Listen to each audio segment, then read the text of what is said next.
Milton! Milton! Nako, wala yatang tao dito sa bahay ni Milton. Abay, wala sumasagot eh. Baka naman napasarap na naman ang tulog. Tatawag na nga lang ako uli. Milton! Milton! Mukhang wala talagang tao. Ay nako, hindi bale. Uuwi ko na lang ito sinampalukang manok na ibibigay ko sana kay Milton. Sayang, hindi niya matitikman ang aking specialty. Nako, makauwi na nga lang. Ako na lamang ang uubos nito. Nagsawa na sa kakatawag si Aling Sebia sa kapitbahay niyang si Mang Milton dahil walang sumasagot. Kaya nagpa siya ang matanda na bumalik na lamang sa bahay niya. Subalit pagpaling niya para umuwi ay siya namang dating ni Mang Milton galing sa kung saan. Muntik pa silang magkabungguan. Ganun na lamang ang gulat ni Aling Sebia. Kaya naman, ang dala niyang ulam na sinampalukang manok na nakalagay sa isang mangkok ay natapon sa muka ni Mang Milton. Aray ko! Aray ko ang init! Diyos ko naman! Naku po, pasensya na. Hindi ko sinasadya. Teka lang, at pupunasan ko ang mukha mo nitong saya ko. Yumuko ka! Dalian mo, Milton! Yumuko naman si Mang Milton upang mapunasan ni Aling Sebia ang mukha niya na natapunan ng mainit na sabaw ng sinampalukang manok. Kaya lamang ay bigla din siyang pinigilan ng matandang lalaki. Napangiwi pa ito at napasimangot dahil tila hindi nagustuhan ni Mang Milton ang kanyang naaamoy. Okay na, ayos na ako, Sebia. Salamat na lang. Pero basa pa na sabaw ng ulam ang pisngi mo. Ipupunasan ko. Hindi na. Salamat na lang. Okay na ako. Ikaw naman kasi, ba't may pinaligo sa akin yung sabaw na dala mong ulam? Dangang kasi, ginulat mo ko, Milton eh. Bigla ka sumulpot sa likuran ko. Buong akala ko pa naman nasa loob ka ng bahay mo at natutulog. Abay, kanina pa ako tawag dito at walang sumasagot. Pasensya na rin, Sebia. May pinuntahan kasi ako. Hayan tuloy. Nasayang yung ulam na ibibigay ko sana sa'yo. Natapon lang. Hindi bale. Salamat na lamang, Sebia. Kahit hindi ko natikman ang dala mong ulam. Sa tingin ko masarap pa naman. Dahil kahit papano nalasahan ko. Nalasahan mo natapon nga. Di nga ba sa mukha ko natapon? Kaya nalasahan ko yung niluto mong paksiw. Anong paksiw ang sinasabi mo? Sinampalo ka nito. Hindi paksiw.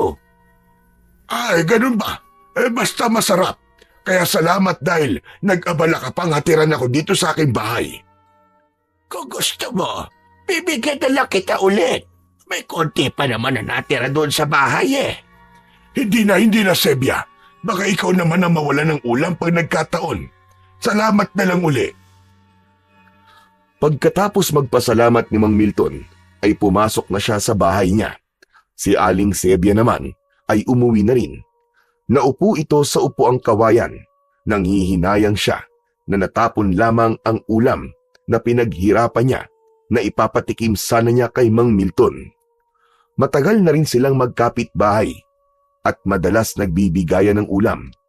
Pareho na silang nag-iisa, subalit ang pagiging magkaibigan nila ay hanggang doon na lang. Hindi ito nagkakaroon ng mali siya. Habang nakaupo sa kawayang upuan si Aling Sebia, ay napaisip siya. Dahil kaninang pinupunasan niya ang mukha ni Mang Milton gamit ang kanyang saya, ay tila napangiwi ito at parang hindi nagustuhan ang kanyang naaamoy. Hinawakan niya ang laylayan ng kanyang saya at sinubukang amuyin yun. Biglang namula ang kanyang mukha. Nakaramdam siya ng pagkapahiya dahil hindi nga pala kagandahan ang amoy ng kanyang sayang suot.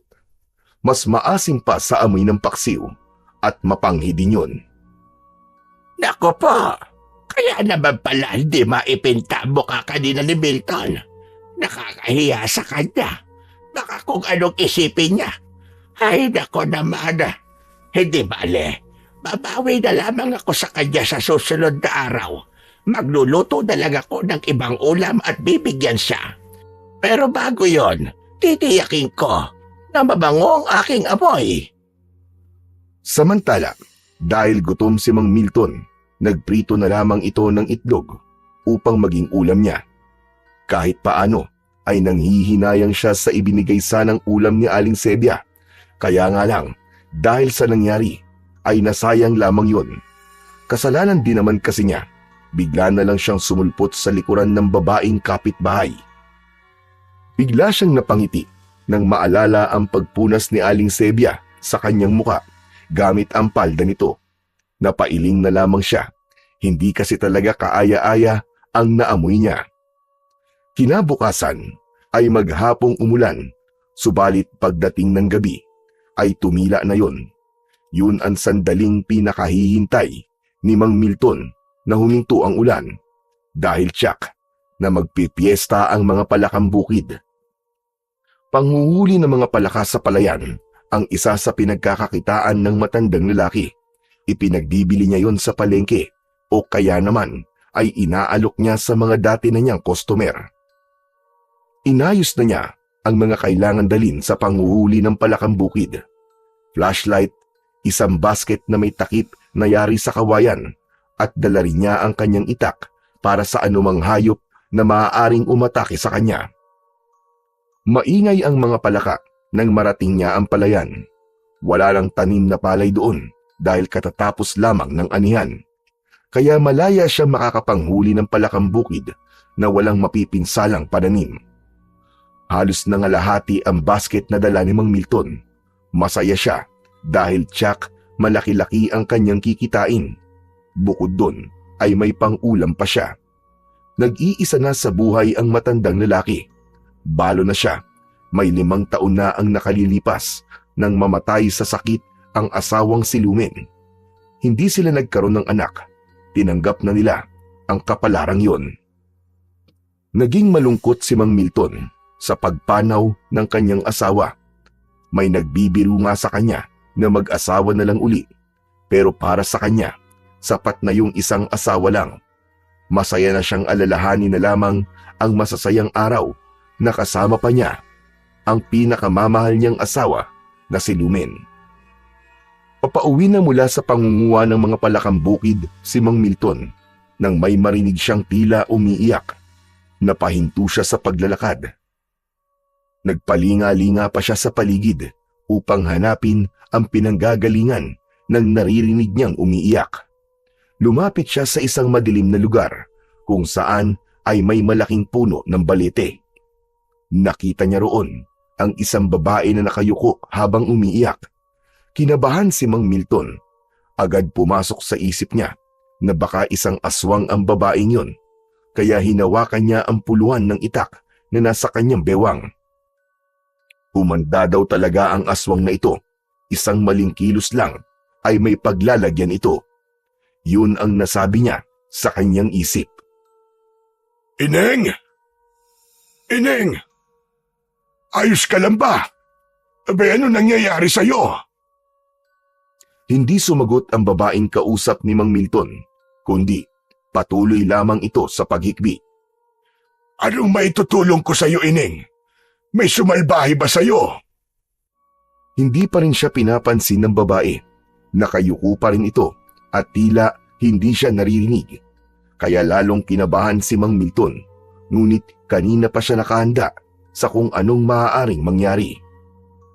Dahil baliwala sa babaeng umiiyak ang ipinakita niyang pag-aalala at pagkabahala, kaya naisip ni Mang Milton na posibleng ito'y alagad ng dilim. Lalo na't mas piniling tumambay sa may puno ng balete, kaya nagpasya na ang matandang lalaki na umalis na lamang. Nakakailang hakbang pa lamang siya nang marinig niyang may tumawag sa kanya. Sandali lang po, Manong. Pakiusap. Huwag po muna kayong umalis. Napahinto sa paglalakad si Mang Milton. Bumalik siya sa kinaroroonan ng babae. Pasensya na po kayo kung di ako sumagot sa mga tanong niyo kanina. Hindi hindi ko pa rin po kasi alam ang gagawin ko. Aba, ano ba nangyayari sa'yo? Kailangan mo ba ng tulong? Saka, taga saan ka ba? Galing po ako sa malayong lugar. Pero hindi na po ako maaaring bumalik.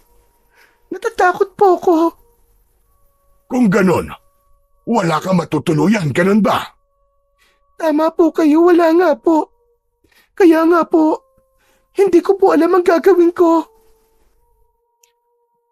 Kung okay lang sa'yo, maaari ka munang tumuloy sa bahay ko. Nag-iisa lang naman ako ron. Ho? Pero, Huwag kang mag-alala. Hindi ka dapat matakot, Ineng. Mapagkakatiwalaan mo ko. At hindi ako masamang tao. Halika, tumayo ka riyan. Iniabot ni Mang Milton ang kanyang kamay sa babae. Humawak naman ito na tila nagpapatulong para siya makatayo. Inalalayan siya ng matanda. Nang makatayo na ang babae, nakita ni Mang Milton ang kalagayan nito. Buntis siya at marahil ay nasa 6 o 7 buwan na ang kanyang tiyan. Aba, buntis ka pala. opo. At hindi ko po alam ang gagawin ko. At kung saan po ako pupunta. Halika, sumama ka na lang sa bahay. Ako na muna ang bahala sa'yo. Ay teka, ano nga pala ang pangalan mo? Clara po. Kayo po, Manong. Ano pong pangalan niyo? Milton ang pangalan ko. Doon ka na lang muna sa bahay ko. Mas ligtas ka doon kesa naman sa ganitong lugar. Ramdam ni Clara ang kabutihan ng puso ni Mang Milton, kaya agad ay nagtiwala siya sa matanda. Lumakad na sila papauwi. Medyo hirap sa paglalakad ang babae na tila may iniinda sa kanyang paa, kaya nakaalalay naman sa kanya ang matandang lalaki hanggang sa makarating sila sa bahay niya. Itinabi muna ni Mang Milton ang mga nahuli niyang palakang bukid sa isang lalagyan at bukas ng maaga niya dadalhin yun sa palengke upang dalhin sa suki niyang tindera. Dahil hindi pa siya nagugutom, kaya ipinaghanda na lang muna niya ng pagkain si Clara. Buti na lang, may natira pang kaning lamig at pritong isda, kaya yon ang kanyang ibinigay sa babae upang malamnan ang tiyan ng kanyang tinulungan. O heto, kumain ka muna. Pasensya ka na rito sa pagkain na ihanda ko. Ito lang kasi ang meron ako. Okay lang po. Ang mahalaga po ay may makakain po ko.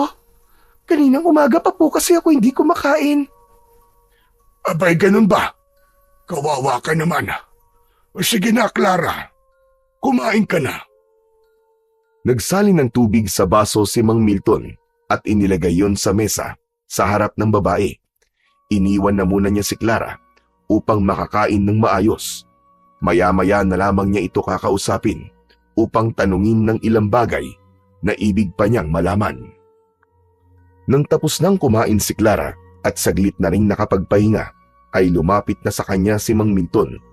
Yun na nga ang sandali para makausap niyang muli ang babae na kanyang tinulungan. Hindi na nagtanong pa ang matanda, kundi kusa nang nagkwento si Clara tungkol sa buhay niya. Nalaman ni Mang Milton na biktima pala ng pangahalay si Clara. Hindi niya alam kung sino ang gumawa noon dahil may kung anong ipinaamoy sa kanya upang mahilo siya at mawalan ng malay.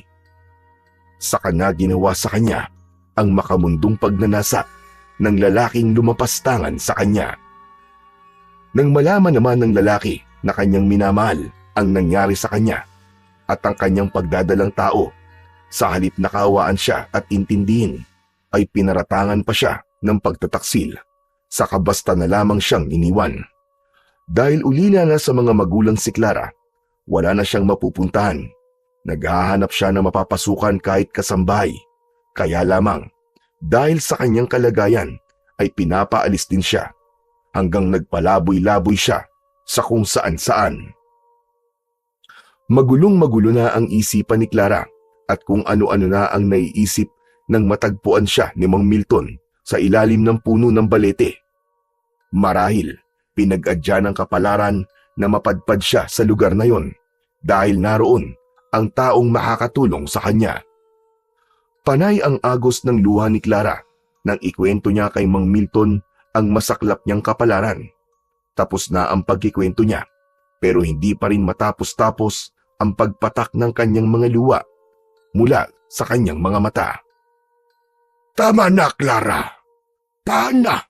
Huwag ka nang umiyak. Handa kitang tulungan. Salamat po. Maraming salamat po, Mang Milton. Nag-iisa na ako sa buhay at marahil kung nagkaanak kami ng asawa ko, baka kasing edad mo siya. Nasaan po ang asawa niyo, Mang Milton? Ilang taon na siyang patay, Ining. Okay lang po ba talaga sa inyo na dumito na lang po muna ako? Oo naman. Sabi ko nga sa'yo, handa kitang tulungan dahil naaawa ko sa'yo. Lalo na sa'yo magiging anak. Abay, kawawa siya. Wala siyang kasalanan sa nangyari sa'yo. Kaya nga po, kahit napakasakit po ng sinapit ko, pinili ko pa rin po na ipagpatuloy ang pagbubuntis ko at isilang siya. Dahil wala po siyang kasalanan. Isang bagay yon na hinahangaan ko sa'yo. Ang buhayin ng bata na dinadala mo. Kaya gusto kitang tulungan.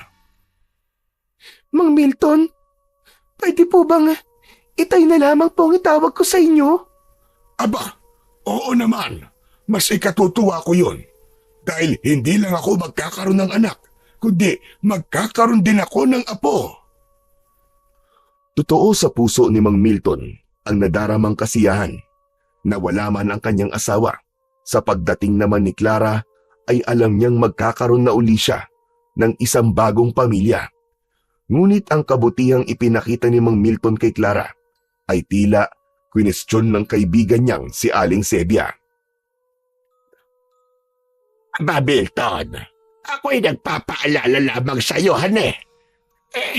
Baka mamaya ipagsisihan mo yung ginagawa mong pagtulong sa babaeng yan. Alam ko naman ang ginagawa ko, Sebia. Sabi mo nga, ay nakita mo siya na naroon sa puno ng balete, di ba? Paano kung masamang nilalang yan at may plano sa'yo ng masama? Ikaw talaga matanda ka. Abay kung ano-ano na lamang ang iyong iniisip. Milton, iba na ang panahon ngayon. Yung mga kampon ng kadiliman na yan, iba-ibang ginagawang paraan para makapambiktima. Paano kung pinagpaplanuhan ka na pala ng masama ng babaeng yan? Ikaw rin. Sebia, salamat sa malasakit mo sa akin. Pero alam kong hindi gaya ng iniisip mo si Clara. Ako'y nagpapaalala lamang sa'yo dahil para din yon sa kabutihan mo. Ang naging pagkontra na yon ni Aling Sebia ay hindi naging lingid kay Clara.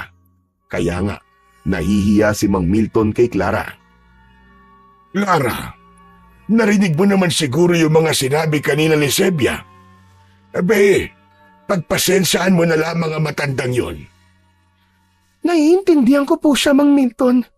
Lalo na't matagal na po kayo magkaibigan. Nag-aalala lang po siya sa inyo.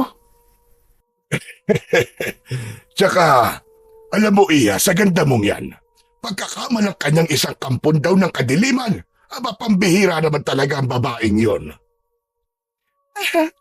Pinapatawan niyo naman po ako. Totoo ang sinabi ko sa iyo, Clara. Pero, hayaan mo na lang. Huwag mo nalang pansinin si Sebia.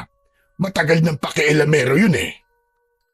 Dinoble ni Mang Milton ang sipag mula nang dumating si Clara sa bahay niya.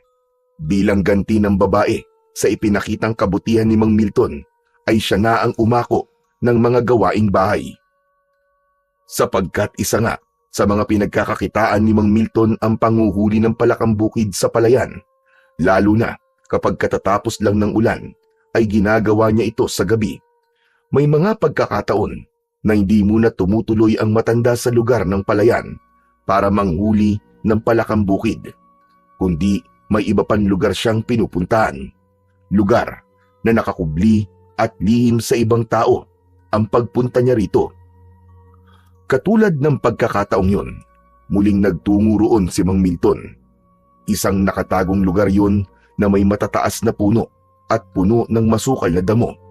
may ilang lalaki siyang kinausap sa nasabing lugar. Tila mahalaga ang kanilang pinag-uusapan. Ng mga pagkakataong yon ay hindi lang sila basta nag-uusap, kundi meron silang pinagtatalunan. Matagal-tagal din ang naging pananatili roon ni Mang Milton. Subalit, tila hindi pa rin naging maayos ang pag-uusap nila ng mga lalaking naroon.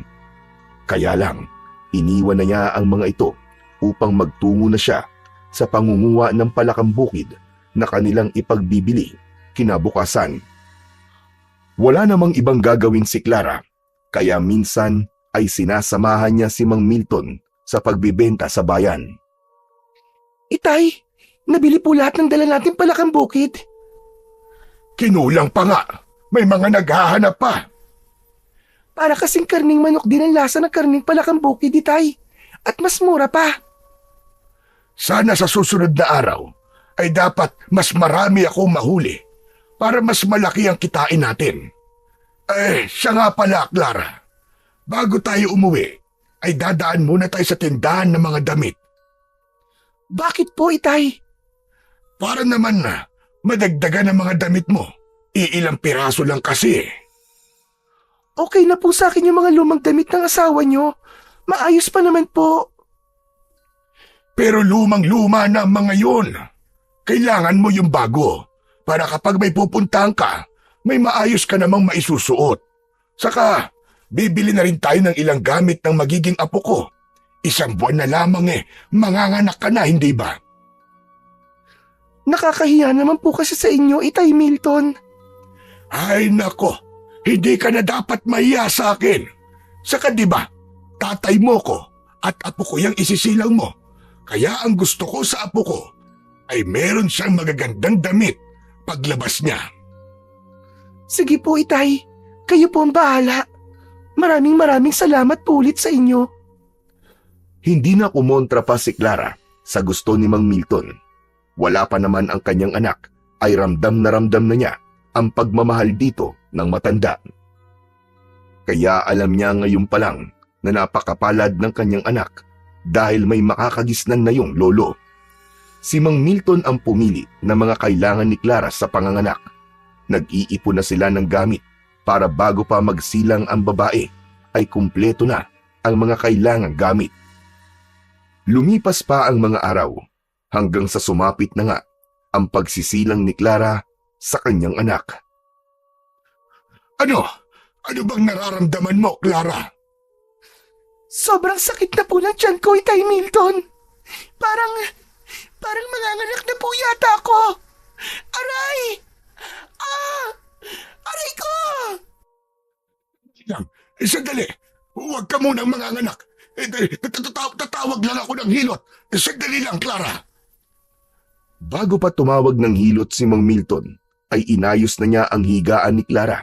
Saka nagmamadaling lumabas ng bahay ang matanda upang puntahan ang hilot na may 1 kilometro rin ang layo mula sa bahay niya. Bago pa dumiretso sa bahay ng hilot si Mang Milton, ay sumaglit siya sa bahay ni Aling Sebia. Nakiusap na tignan si Clara habang hindi pa siya dumarating. Pumayag naman si Aling Sebia sa pakiusap ni Mang Milton. Pinuntahan niya si Clara. Hindi ko na po kaya, Aling Sebia. Lalabas na po yata ang sanggol. Aray ko! Nako, wag na muna, Clara. Hindi naman ako kumantrona. Paano ba ito? Hindi ko rin alam ang gagawin ko.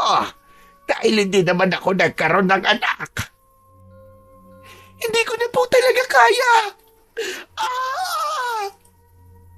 Isang mahabang ire ang pinakawalan ni Clara. Lumabas ang sanggol, kaya natataranta si Aling Sebia sa dapat niyang gawin. Pero kailangan niyang tulungan ang nanganganak na si Clara. Kumuha siya ng lampin at binalot doon ang sanggol. Naku po, Milton, nasan ka na ba? Bakit wala ka pa? Ang tagal-tagal mo naman. Lumabas na ang apo mo. Aling Sebia! Aling Sebia! Ano po ang anak ko? Lalaki, Clara. Isang malusog na sanggol na lalaki ang anak mo. Lalaki? lalaki po ang apo ni Itay Milton. Jack na matutuwa si Milton dito. Alam kong lalaki ang gusto niyang maging apo. Aling Sebia, gusto ko na pong matulog. Pagod na po ako. Teka, sandali lang, Clara. Huwag ka na munang matulog. Bawal ka pang matulog. Mamaya na lang. Saka darating na ang Itay Milton mo kasama ang kumadrona para asikasuin itong anak mo. Antok na po ako, Aling Sebia. Hindi ko na po kaya. Hindi na napigilan ni Clara ang antok at pagod, kaya ipinikit na niya ang kanyang mga mata. Nako po, natulog na nga. Wala pa rin tigil ang pag-iyak ng sanggol na nakabalot sa lampin at kalong-kalong ni Aling Sebia. Paano ba ito? Hindi ako marunong mag-alaga ng bata. Tigil na, baby. Tahan na. Darating din ang Lolo Milton mo. Lumipas pa ang mga oras bago dumating sina Milton at kasama nito ang kumadrona. Sebia, ano nangyari? Diyos ko, kabatanda ka. Pagkatagal-tagal mo, nanganak na siya. Heto ang apo mo. Salamat naman at tumigil din sa pag-iyak. Abay, hindi ko na talaga alam ang gagawin ko. Hindi pa naman ako nagkaroon ng anak kahit kailan. Aling Huling, kayo na po ang bahala kay Clara. Nilapitan ng kumadrona si Clara upang alamin ang kalagayan nito. Subalit paghawak niya sa babae ay natigilan siya. Naku po! Abay, bakit, Aling Huling? Hindi na siya humihinga. Patay na siya. Gulat at hindi makapaniwala si Mang Milton sa sinabi ng kumadrona. Ganon din si Aling Sebia na kagad na inalihan ng takot at pangamba. Sandali. Wala akong kasalanan dyan. Wala akong masamang ginawa sa kanya, Milton. Ano ka ba naman, Sebia? Bakit ka ba natatarantat at natatakot? Pambihira baka mamaya isipin mo na kasalanan ko nangyari kay Clara. Wala akong alam dyan. Pinapayapa ni Mang Milton si Aling Sebia. Nauunawaan niya ang takot at pagkakataranta nito. Lalo na't nag-iisa lang siya ng mga anak si Clara. Wala rin siyang dahilan upang sisihin ang matandang babae. Napamahal na kay Mang Milton si Clara, kaya naging masakit din sa kanya ang pagpanaw ng babae. Humingi ng tulong ang matandang lalaki upang mabigyan ng maayos na libing si Clara. Hindi rin iniwan ni Aling Sebia si Mang Milton at namalagi ang pagdamay nito hanggang sa mailibing ang babae. Sa pagkamatay ni Clara, naiwan kay Mang Milton ang sanggol na pinangalanan niyang Owen. Siya ang tuwirang nag-alaga, nagbigay ng pangangailangan. At dahil nagtatrabaho din si Mang Milton, kaya may mga pagkakataon na pinakikiusapan niya si Aling Sebia na mag-alaga kay Owen. Pasensya ka na, Sebia. Meron kasi akong pupuntahan at hindi ko maaaring isama si Owen. Baka mahirapan lang ang bata at magkasakit pa. Ay, huwag kang mag-alala, Milton. Ako na muna bahala dito sa apo mo. Oo, Owen. Dito ka na muna sa Lola Sebia mo, ha?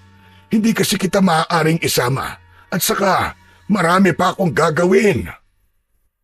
Nakatingin lamang ang sanggol na si Owen kay Mang Milton. 7 buwan na ang bata at naggagapang na rin at may kalikutan, kaya kailangan talaga ang tuwirang titingin dito. Yung pamalit niyang damit, lampin at saka yung gatas ay narito sa loob ng bag, Sebia. Ako na bahala dyan, Milton. Sige na, umalis ka na at makatanghaliin ka sa lakad mo. Salamat. Hayaan mo. Pipilitin kong makauwi kagad bago pa dumilim. Ano ka ba naman, Milton?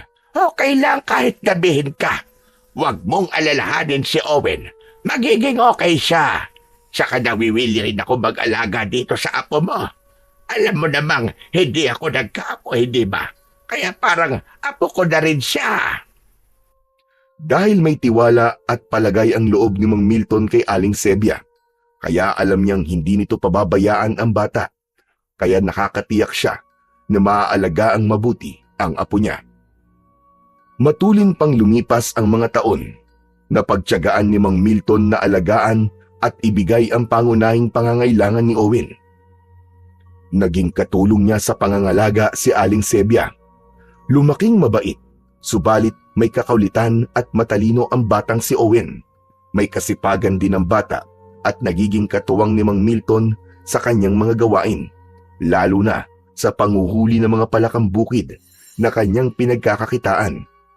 Sa edad na 10 taon ay malaking tulong na ang bata sa kanyang Lolo Milton. Lolo Milton, tingnan niyo po oh.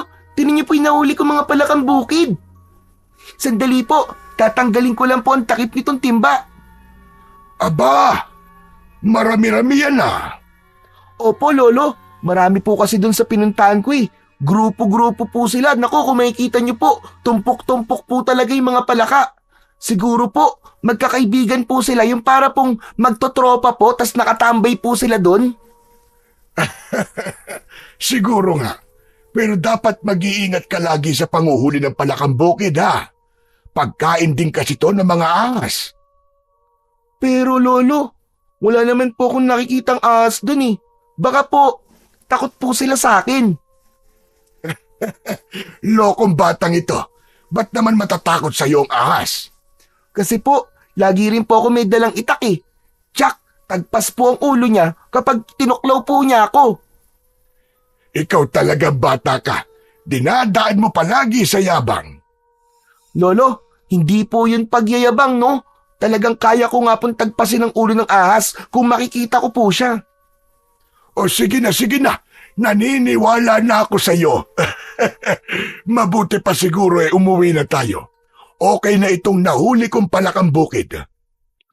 Sige po Lolo, para makapagpahinga na rin po kayo. Marami-rami naman na itong nahuli kong mga palakang bukid. Kaya bukod po sa may maiulam na tayo, meron din po tayong pambenta. Owen, apo, hindi ka ba nagsasawa na laging palakang bukid ang ulam? Hindi naman po Lolo. Kasi po, iba-iba naman po ang ginagawa niyong luto eh. Minsan prito, o kaya ay ginataan, o kaya ay tinola. Kaya di po ako nagsasawa. Walang sinabi ang karning manok sa sarap ng karning palakang bukid, Lolo. Lumaki si Owen na katulad ng pangkaraniwang bata. Nakikipaglaro kasama ang mga kagaya niya. Isa sa pinakamalapit sa kanyang kaibigan ay si Kokoy. Ikaw talaga, Owen, oh. Ang tagal-tagal mong dumating. Kanina pa kita hinihintay para magpalipad tayo ng saranggola eh. Eh may ipinagawa pa kasi sa akin si Lolo Milton eh. O ayan ka na naman. Ang dami-dami mo na namang palusot. Hoy, ano ka ba Kokoy? Totoo yung sinasabi ko no? Tinutulungan ko pa nga si Lolo Milton sa mga trabaho niya eh. Minsan kasi, sumasakit na yung rayuma niya sa tuhod. Mahal na mahal mo talaga ang lolo mo eh, no? Oo naman, lolo ko yun eh. Pero Owen, totoo ba? Ang alin, Kokoy? Hindi mo raw tunay na lolo si Lolo Milton?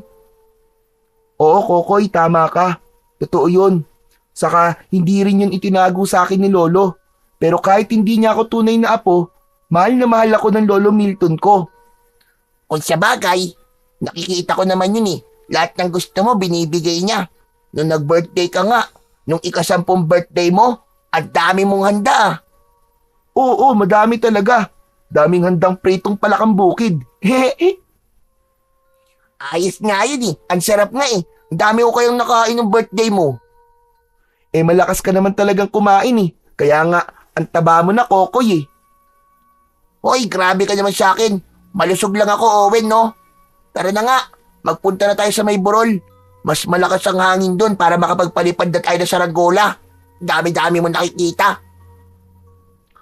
Puno ng kasiyahan ang kabataan ni Owen. Lumaki man siya na walang ina at walang ama. Subalit, sobra-sobra naman ang pagmamahal na inuukol sa kanya ni Mang Milton na tumayong tatay, nanay at lolo ni Owen. Nag-iisa sa bahay si Mang Milton dahil nakikipaglaro ang apo kasama ang kaibigang si Kokoy.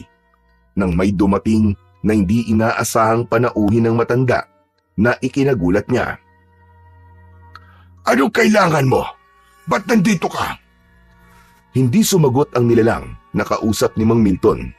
Dalawang lalaki yun na tila may mahalagang sadya. Bakas sa matanda ang pagkagulat at pagtataka. Samantalang kunot ang noo na tila galit ang taong kanyang kaharap na ayaw namang magsalita. Nakikiusap ako sa iyo. Huwag niyo na akong puntahan dito sa bahay ko. Nananatiling nakatingin lamang ang dalawang lalaki kay Milton. Subalit sa mga tingin nito sa matandang lalaki ay nababasa naman ng matanda ang ibig ipahiwatig sa kanya ng mga ito. Pakiusap!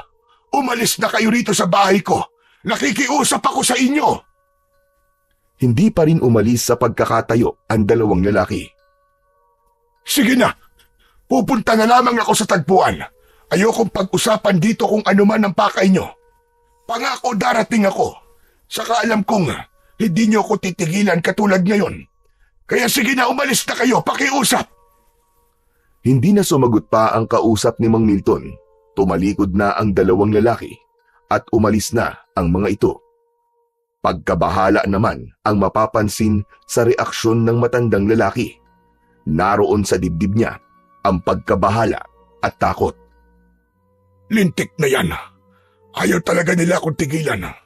Hindi sila pumapayag sa aking ipinapakiusap sa kanila. Ayaw nila akong pakinggan. Mahiwaga at puno ng palaisipan ang binitiwang salita ni Mang Milton. Sino nga kaya ang mga nilalang na pumunta sa kanyang tirahan? At ano nga kaya ang pakay ng mga ito? Samantala, nang hapong yun, mula sa pakikipaglaro sa kaibigang si Kokoy, ay masayang umuwi si Owen. Masayang nagkwento sa kanyang lolo tungkol sa naging pagpapalipad nila ng saranggola ng kanyang kaibigan. Ayos! Ang sarap magpalipad talaga ng saranggola, Lolo Milton. Ang saya-saya. Tapos, ang taas po ng saranggola. Para nga pong eroplano na sumasayaw-sayaw po sa himpapawid eh. Para nga pong tatangayin kami ni Kokoy nang lumakas po yung hangin. Nagsigawan po kami. Buti na lang po, tinulungan kami ng ibang bata para di po kami tangayin. Pero Lolo, grabe, ang saya po talaga nun. Masayang nagkikwento si Owen sa kanyang lolo. Kaya nga lang, tila walang reaksyon ang matanda na tila hindi niya napapakinggan ang mga sinasabi ng bata. Nagtaka siya dahil hindi naman ganun ang kanyang lolo. Lo?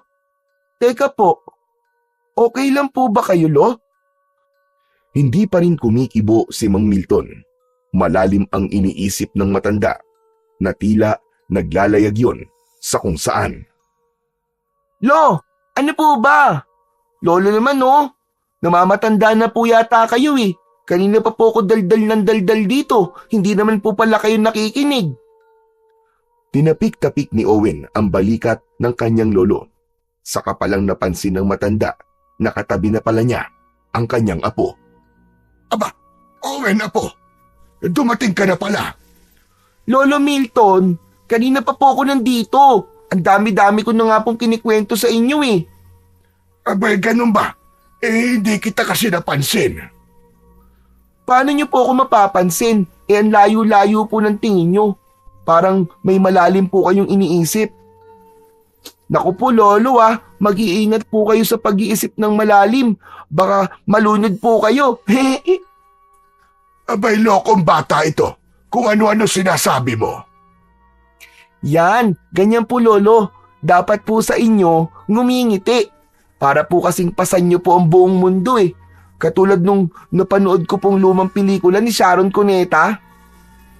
Meron lang akong iniisip, apo. Lolo, ano po bang iniisip nyo? Baka pwede ko po kayong tulungan. Si Lola Sebia po ba? Aba, ikaw na bata ka. Kung ano-ano sinasabi mo. Magkaibigan lang kami ng Lola Sebia mo, no? Nagtatanong lang naman po ako, Lolo eh.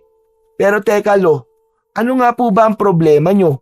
Kasi nga po, gusto ko po matulungan po kayo.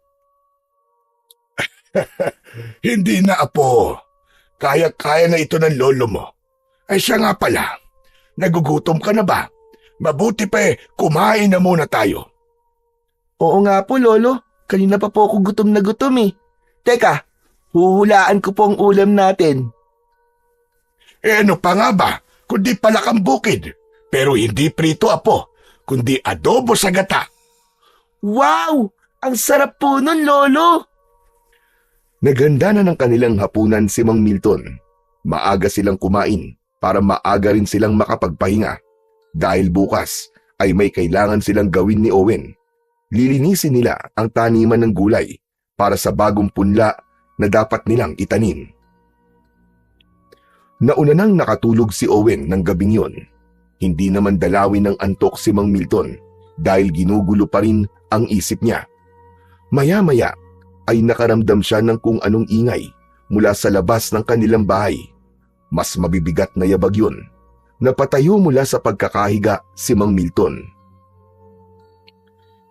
Hindi ko gusto tong kutob ko. Masama ang nararamdaman ko.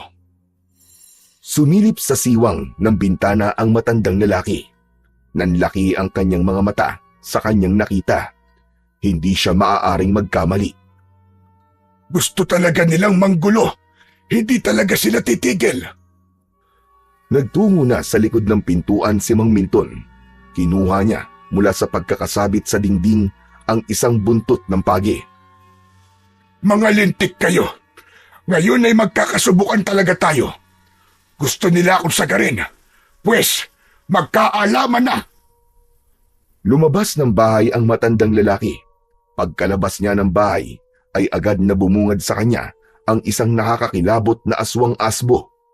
Ang uri ng aswang na may kakayahang magpalit ng anyo, katulad ng mabangis na hayop. Sige, halika rito. Lumapit kang damotes ka.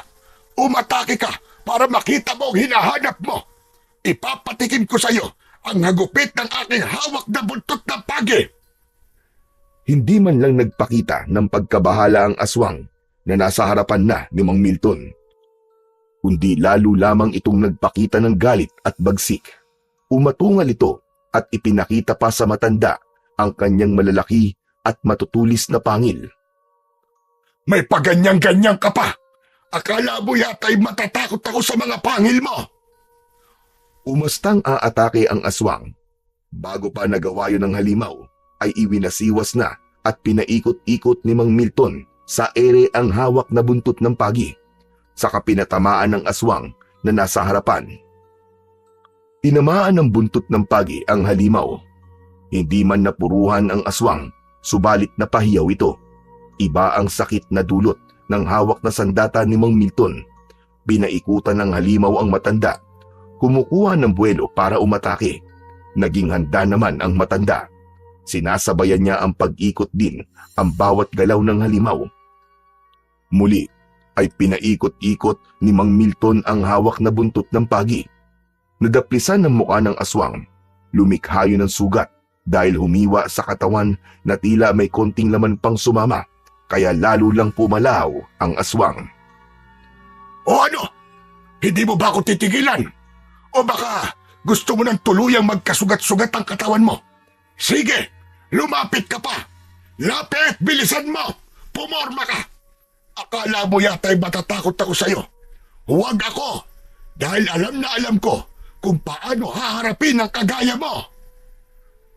Dahil hindi nagpakita ng takot si Mang Milton, ay nagdalawang isip ang aswang kung muli pa ba niyang aatakihin ang matanda. Hanggang sa nagpasya itong umalis na lamang. Tumakbo patungo sa kadiliman at doon ay nawala ito. Akala mo ha? Naduwag ang aswang. Tumakas na siya. Kaya lamang, tsak na hindi yun ang huli niyang gagawin pag-atake dahil sa ginawa ko sa kanya. Tsak na mag-iipon siya ng lakas at malamang sa pagbabalik niya, mas marami na siyang kasama. Bumalik na sa loob ng bahay si Mang Milton. Inilagay na niya muli sa likod ng pintuan ang buntot ng pagi. Babalik na sana siya sa kanyang higaan nang makita niyang gising na ang apo niyang si Owen. Lo? Lo, saan po kayo galing? Sa labas, apo. Ganitong oras po, lumabas pa po kayo, Lo? Ay may inasikaso lang ako sa labas, iho. Ano po yun, Lo? Ay nako, ikaw talagang bata ka. Ang dami-dami mong tanong. Lolo naman eh. Gusto ko lang naman pong malaman. Sige na, matulog ka na uli. Ako'y babalik na rin sa pagtulog. Hindi na po ako inaantok, Lolo eh. Saka, kanina po parang may narinig po akong ingay sa labas. Ano po ba yun? Para pong may nag-aaway eh. Baka naman guni-guni mo lamang yon, apo. Ayaw ni Mang Milton na guluhin ang isip ni Owen, kaya hindi na lamang niya sinabi kung ano bang nangyari sa labas ng bahay nila. Laking pasasalamat din niya na hindi inalam ng bata ang pinagmulan ng narinig niyang ingay. Nang sumunod na araw, ay nagkausap sina Aling Sebia at Mang Milton. Hindi magkandatuto ang matandang babae sa pagkikwento kay Mang Milton tungkol sa kanyang mga nakita. Nako, Milton. Kitang-kita ko. Totoong pinahanga mo ko. Biruin mo. Nagawa mong harapin ang aswang na yon nang ikaw lamang mag-isa at hindi ka man lang nagpakita ng takot sa kanya. Nakita pala ni Aling Sebia ang ginawa nito nung mga nakaraang gabi. Salamat talaga sa iyo, Milton, hane. Dahil kung hindi mo hinarap ang halimaw na yon, malamang nagpunta na yun sa bahay ko at baka may ginawa pa sa akin. Nako, baka gawin akong pagkain noon. Hindi yun pupunta sa bahay mo, Sebia. Abay, paano mo naman natitiyak yon? Kahit paano, ay pihikan din ng mga aswang. Ayaw nila sa lasang panis. Abay, pambihira naman ito matandang to. Grabe ka naman sa akin. Bakit? Lasang panis na ba ako? Dahil matanda na ako, ganun ba? Nagbibiro lamang ako, Sebia. Huwag mo namang masyadong seryosohin ang mga sinabi ko. Gusto lang kitang pangitiin. Pero totoo, Milton. Natakot ako nang makita ko ang aswang na yon doon sa may bahay mo. Hindi ko rin inaasahan ang bigla niyang pagsalakay sa bahay ko. Nagulat din ako, Sebia. Pero Milton, nagtataka lang ako. Bakit ang bahay mo lang? Abay, marami namang bahay dito sa lugar natin, hindi ba? Nagkataon lang siguro na unang nakarusanadahan na puntahan ng aswang na yon ang bahay ko. Dapat talaga sa panahon ngayon doblehin na natin ang ating pag-iingat. Kaya mag-iimbak ako ng maraming bawang at asin. Aba, Sebia, samahan mo na rin ng toyo at suka. Abay, bakit, Milton? Takot din ba sa toyo at suka ang mga aswang? Abay, malay ko. Para kapag may dumating na aswang at nahuli mo, edi pwede mong adobohin. Nako, ikaw talaga matanda kay puro kakalokohan. Pero teka, ano nga kaya ang lasa ng adobong aswangan Gusto mo ba matikman, Sebia? Ipaghahanda mo ba ako? Kung gusto mo ba, para sa susunod na may umataking aswang, ay huhulihin ko na at iaadobo ko para makatikim ka na. Likas na kina Mang Milton at Aling Sebia ang magbiruan. Matagal na rin silang magkakilala at magkapitbahay, kaya alam na nila ang ugali ng isa't isa. Samantala, mula nang umatake ang aswang asbo sa bahay ni Mang Milton, ay madalas hindi na makapagtulog ang matandang lalaki. Lagi siyang nag-aalala para sa kanila ng apong si Owen. Kanina pa tulog na tulog ang bata. Napagod sa pagtulong sa kanyang lolo sa mga gawaing bukid, pati na rin sa pakikipaglaro kay Kokoy. Ang totoo'y hindi inuobliga ni Mang Milton na tulungan siya ng apo sa mga gawain niya. Sadyang may kusa ang bata. Marunong siyang makiramdam, kaya alam niya kung kailan siya dapat tumulong sa kanyang lolo. Pinagmamasdan ni Mang Milton ang apo niya habang natutulog. Naisip niya na napakabilis talaga ng panahon. Parang kailan lang nang iwan si Owen ng inang si Clara na namatay sa panganganak. Sa simula ay nahirapan si Mang Milton kung paano palalakihin ang bata. Subalit ngayon ay malaki na ang pakinabang niya kay Owen. Napabuntong hininga siya habang nakatingin sa natutulog na bata. Hindi man niya ito kadugo, subalit hindi matatawaran ang pagmamahal niya rito. Kaya may kung anong kumukurot sa dibdib ng matandang lalaki kapag naiisip niya ang tungkol sa kanyang pinaplano. Magiging mahirap at magiging napakasakit nun sa kanya. Hanggang mabilis na natapos ang buong araw. Oh, Apo, akala ko'y nakabihis ka na.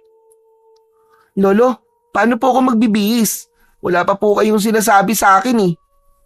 Di nga ba sabi ko sa'yo, aalis tayo. Oo nga po, pero hindi niyo pa naman po sinasabi kung saan po tayo pupunta. Saka ko nasasabihin sa'yo, Apo.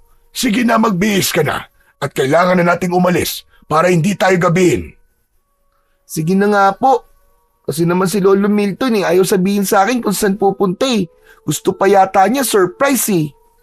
Tama ka, Apo. Gusto ko talaga'y masorpresa ka. Siguro po may pupuntahan tayong party no. Gusto ko po yun Lolo, ayos po yun. Tapos maraming handang pansit, ice cream at saka cake. Wala akong sinabing ganyan. Mamaya, maghanap ka ng ganyang pagkain sa lugar na pupuntahan natin. Tinulungan na lamang ni Mang Milton ang apo upang makapagbihis ito, upang mapabilis ang pag-aayos ng bata. Ilang saglit pa ang lumipas at nakahanda na si Owen. May nakausap ng tricycle si Mang Milton na naghatid sa kanila sa bayan. Mula sa bayan ay sumakay muli sila ng jeep para sa mismong lugar na kanilang pakay. Lolo, mukhang malayo po ang pupuntahan natin ah. Hindi naman, Apo. Sakto lang.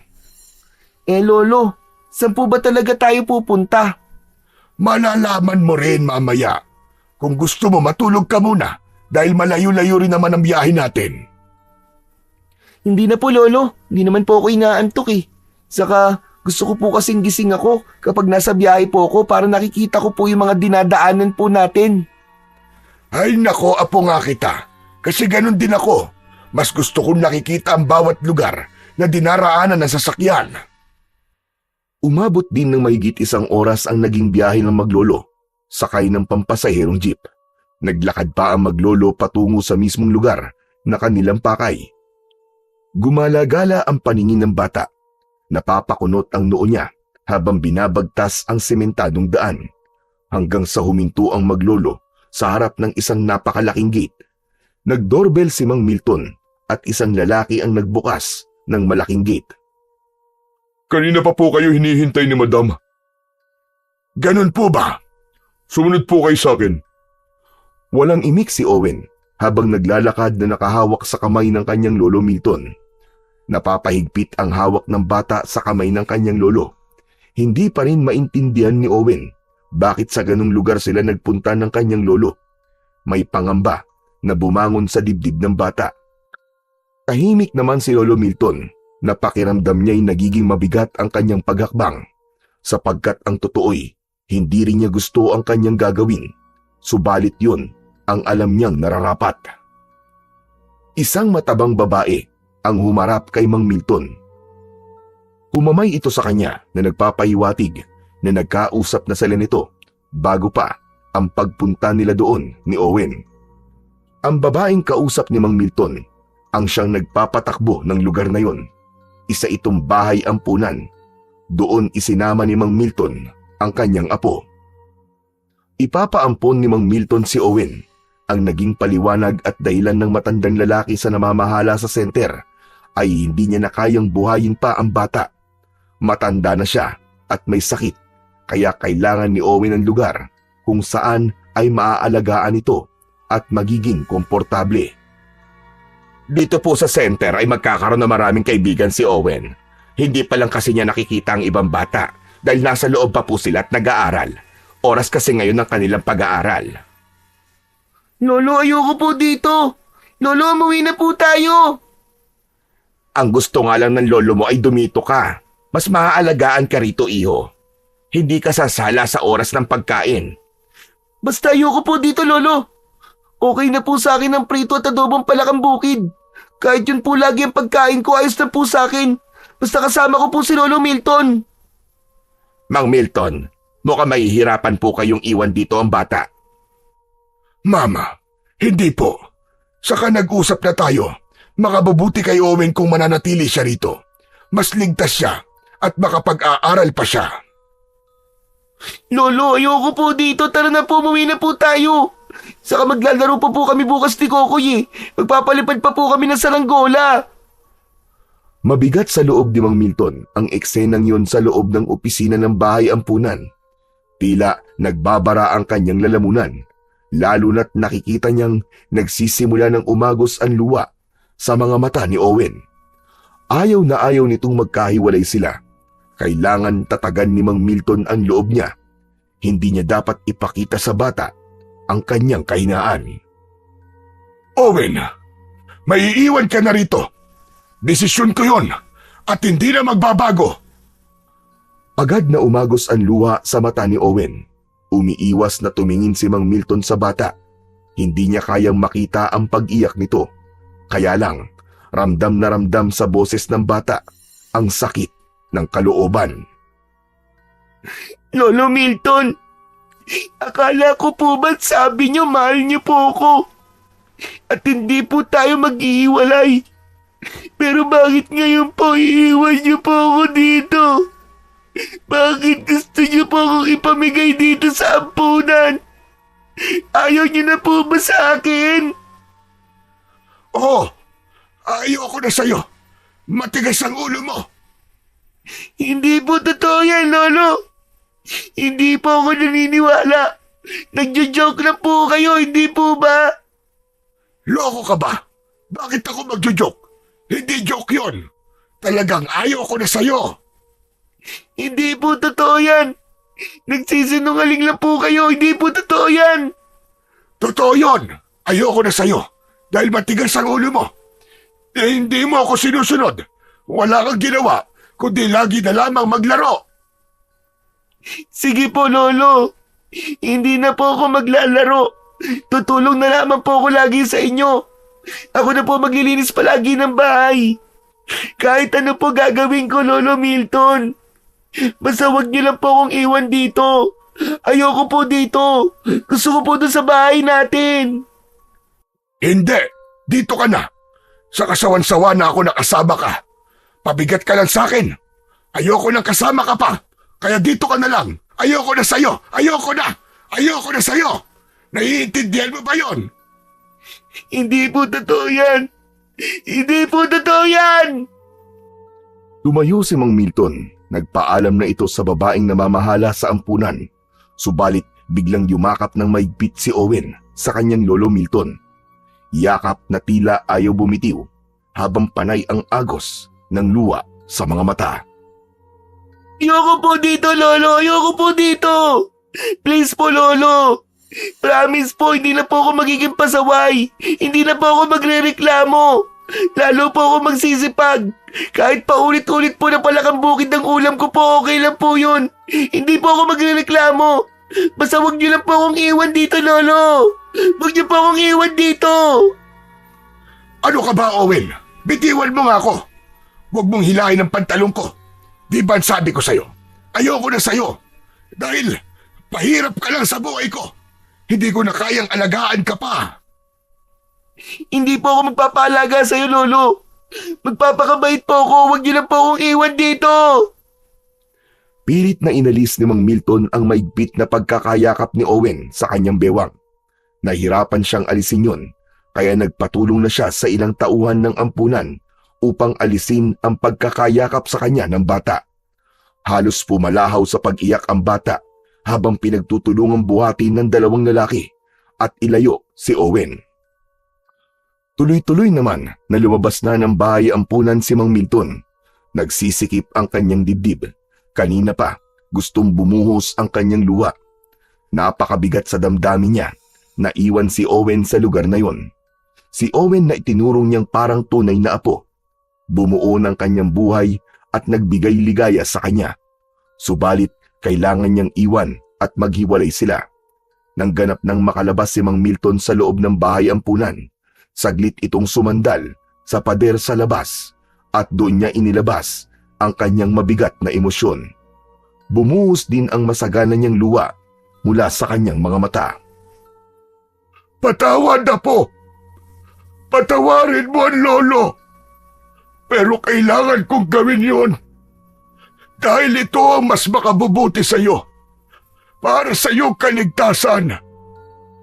Unang gabi na hindi kasama ni Mang Milton ang apo, hindi siya dalawin ng antok. Sa bawat pagpikit niya ay mukha ni Owen ang kanyang nakikita. Dapat niya nang sangayin ang kanyang sarili na hindi nakasama ang bata. Ipinagtaka naman ni Aling Sebia na hindi niya na nakikita si Owen, kaya nag-usisa ito kay Mang Milton. Nasaan na ba ang apo mo, Milton? Ilang araw ko nang hindi nakikita. Pinagbakasyon ko muna sa isang kamag-anak sa Pangasinan at baka matagalan siya doon. Pangasinan? Pero sabi mo sa akin taga Batangas ka. Saka minsan mo nang naikwento na wala ka ng kamag-anak. Mali ka, Sebia. Baka nakalimutan mo lang. Milton, nasaan nga ba si Owen? Makulit ka rin Sebia. Ang sabi ko nga, nagbakasyon sa bahay ng isang kamag-anak ko. Hindi ako naniniwala sa iyo. Dahil kung nagbakasyon lang yon, ay bakit hindi ka kasama? May mga kailangan akong gawin dito. Kaya siya lang ang naroroon. Inihatid ko lang siya. Milton, may problema ka ba sa apo mo? Ano ba naman tanong yan, Sebia? Saka kung ayaw mo kong paniwalaan, bahala ka. Tinalikuran na ni Mang Milton si Aling Sebia. Napakunot na lamang ang noo ng matandang babae. Iba pa rin ang kutob niya dahil pakiwari niya ay hindi nagsasabi ng totoo si Mang Milton. Maging ang batang si Kokoy ay pinuntahan ang bahay ni na Owen dahil hindi na ito dumarating sa kanilang madalas na tinatambayan. Wala na rin siyang kasama sa pagpapalipad ng saranggola. Kung anong sinabi ni Mang Milton kay Aling Sebia ay yun din ang sinabi niya sa batang si Kokoy. Kailan po uuwi ang kaibigan ko, Lolo Milton? Baka hindi na, Kokoy. Po? Doon na po si Owen? Naku naman! Masaya na rin kasi doon si Owen. May mga bago na rin siyang kalaro. Ano ba yan? Nakakalungkot naman. Hindi na pala kami magkikita ng kaibigan ko. Ramdam ni Mang Milton ang lungkot ni Kokoy. Malamang, ganun din ang nararamdaman ni Owen ng sandaling yon. Inalis na lamang ng matandang lalaki sa isipan ng apo. Ayaw na muna niyang isipin yon dahil nagpapahirap lamang yon sa kanyang kalooban. Samantala, naging malungkutin sa loob ng bahay ampunan si Owen. Maraming mga bata roon na halos kasing edad din niya. Kaya lang, mas pinili ng bata na mag-isa at hindi ito makipaglaro sa mga batang naroon sa bahay ampunan. Owen, iho, naghihintay sa labas sa mga bago mong kaibigan. Bakit hindi ka makipaglaro sa kanila? Okay na po ako dito sa loob ng kwarto. Nag-iisa ka lang dito. Ayaw ng lolo mo na makikita kang ganyan. Kaya kanya dinala rito ay para maging masaya at magkaroon ng maraming kaibigan. Babalikan pa po ako ng lolo ko dito. Alam ko po yun. Hindi niya po kaya na mawala ako. Babalik po siya. Owen, iho, mas magiging maayos ang buhay mo rito. Makakapag-aral ka pa. Kapag malaki ka na, pwede mong balikan ng lolo Milton mo. Samantala, ilang araw mula nang dalhin ni Mang Milton sa bahay ampunan ang apong si Owen, ay muling nagkaroon ng hindi inaasahang panauhin ang matandang lalaki. Nagpapahinga noon si Mang Milton. Isang malakas na tadyak ang kanyang naramdaman na tumama sa kanyang tagiliran. Bakit mo ako tinadyakan? Tama lang yan sa'yo, tanda. Hayop ka! Anong kailangan mo sa akin? Basta ka na lamang papasok sa loob ng pamamahay ko. Wala akong pakialam sa'yo. Sabi ko, lubayan niyo na ako. Pabayaan niyo na ako sa buhay na gusto ko. Hindi pwedeng mangyari yon, tanda. Dahil kailangan mo sundin at gawin ang batas na ipinatutupad sa ating lahi. Hindi mo maaaring takasan ang iyong pagiging aswang. Kinalimutan ko na yon.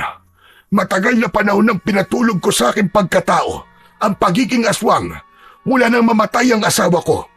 Dahil yun ang ipinangako ko sa kanya.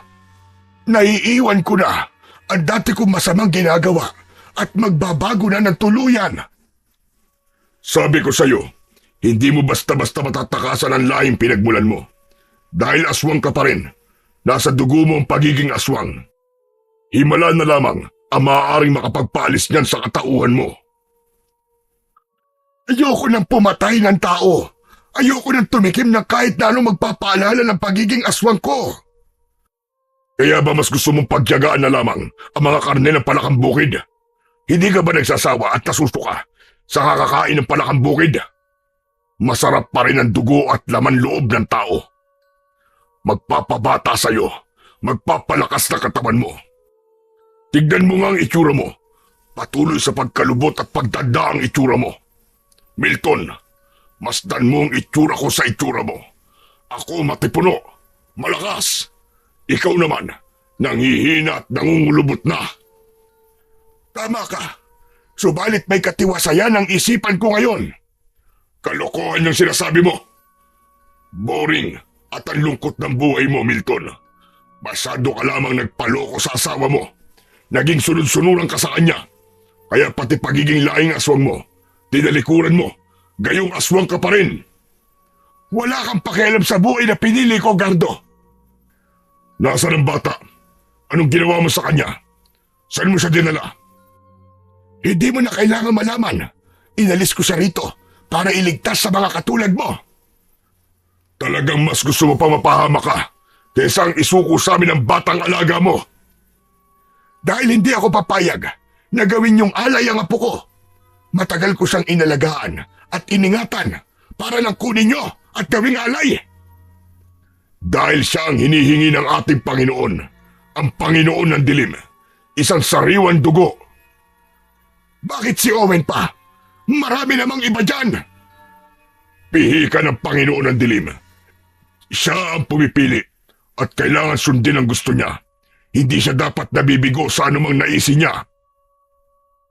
Isa yun sa maigpit na dahilan ni Mang Milton kung bakit kailangang ilayo niya si Owen, kung bakit pinili niyang mahiwalay sa kanya ang bata upang maprotektahan niya ito mula sa tangka ng kampon ng kadiliman.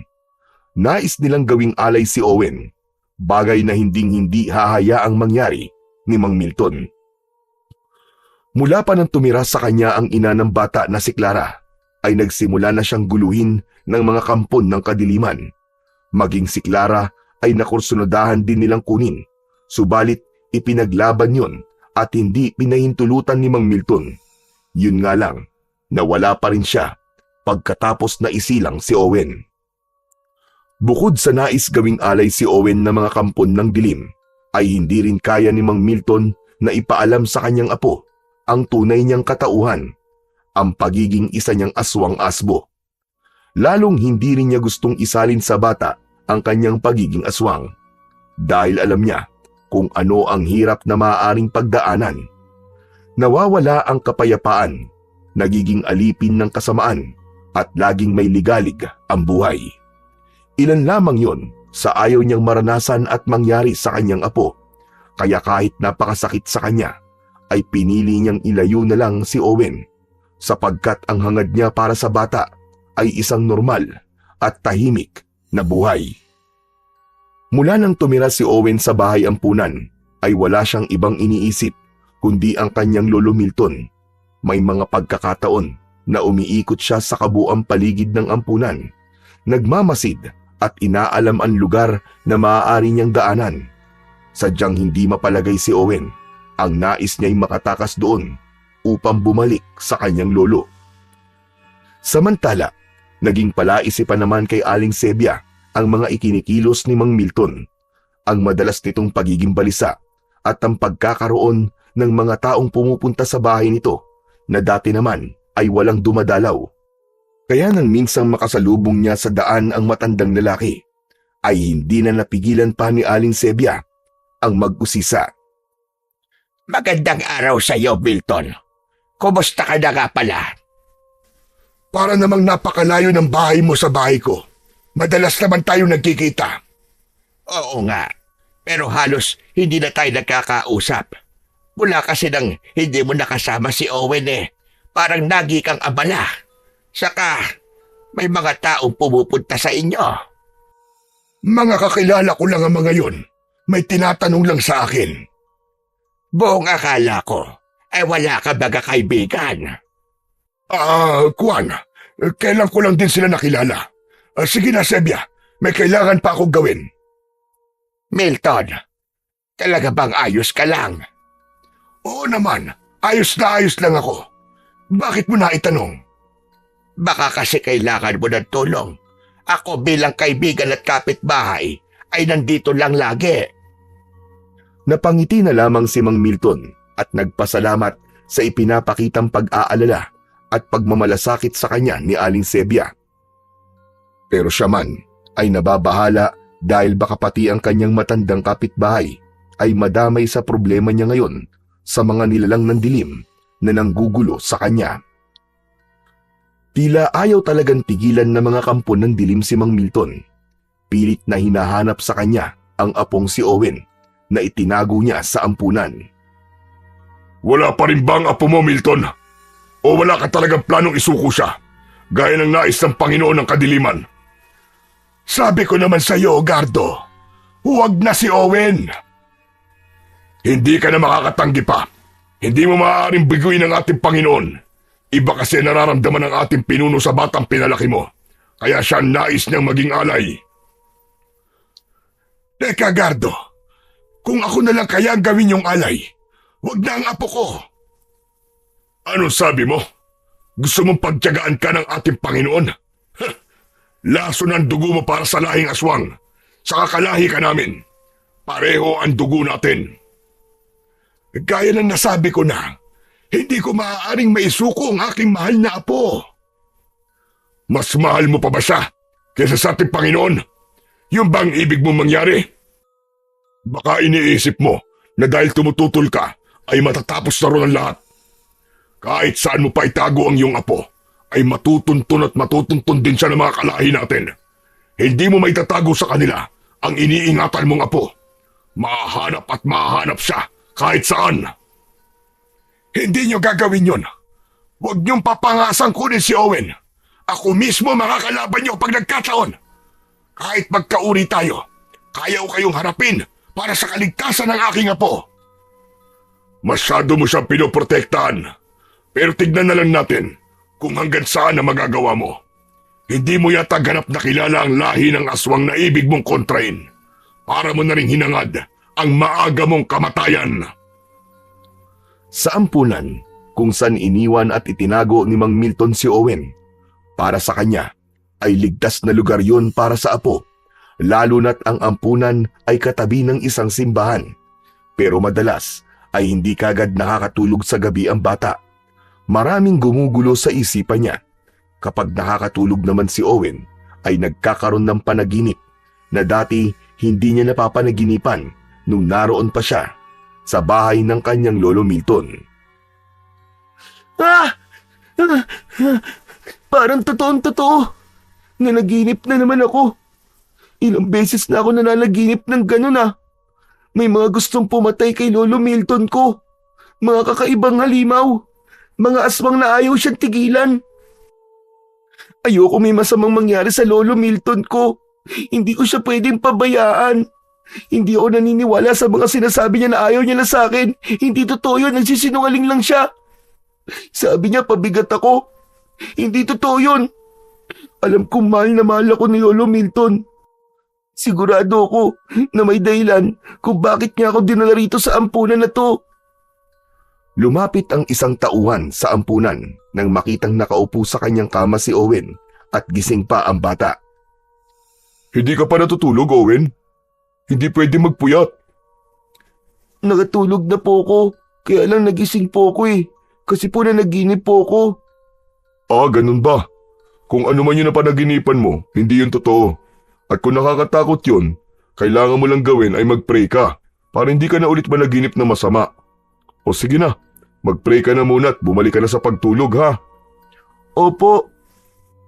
Tumalikod na ang tauhan ng ampunan. Naniniwala si Owen na kailangan niya ang magdasal, pero hindi lang para sa masama niyang panaginip, kundi para din sa kaligtasan ng kanyang lolo Milton. Subalit pakiwari niya ay hindi lang basta panaginip yon tungkol sa kanyang lolo, kundi posibleng may katotohanan na nasa panaginip nito. Hindi na dinalaw pa ng pagkakaantok si Owen ng gabing yon, sapagkat tulog na rin ang halos lahat ng mga tauhan sa ampunan, pati ang mga katulad niyang bata na naroon. Nagpas siya itong bumaba sa kanyang kama. Marahan ang bawat pagakbang patungo sa pinto. Ibig lumabas ni Owen, at kung magkakaroon siya ng pagkakataon, ay tatakas na rin siya. Sa paglabas ni Owen ay ganoon na lang ang kanyang pagtataka nang makarinig siya ng kakaibang ingay mula sa labas ng gate ng ampunan. Kakaiba ang mga ingay na yon. Nagdulot yon ng kilabot sa bata. Nais ni Owen na alamin ang pinagmulan ng ingay, kaya sumilip siya sa labas ng gate ng ampunan. May maliit na butas doon na maaaring makita ang sinumang nasa labas. Ganun na lamang ang gulat at agad na kinalibutan si Owen nang makita ang ilang halimaw na nasa harapan ng gate na tila naghihintay ng pagkakataon upang makapasok sa loob. Naku po, hindi ako maaaring magkamali. Mga aswang na nasa labas nitong ampunan. Bakit may aswang na nakarating dito? Hala, anong gagawin ko? Kung gigisingin ko ang mga tauhan dito sa ampunan, baka kung anong mangyari sa kanila. Pero hindi dapat makapasok sa loob ang mga aswang. Kaya lang, anong gagawin ko? Paano ko haharapin ang mga nakakatakot na aswang na to? Umaatungal at naghihintay ng pagkakataon ang mga halimaw kung paano makakapasok sa loob ng ampunan.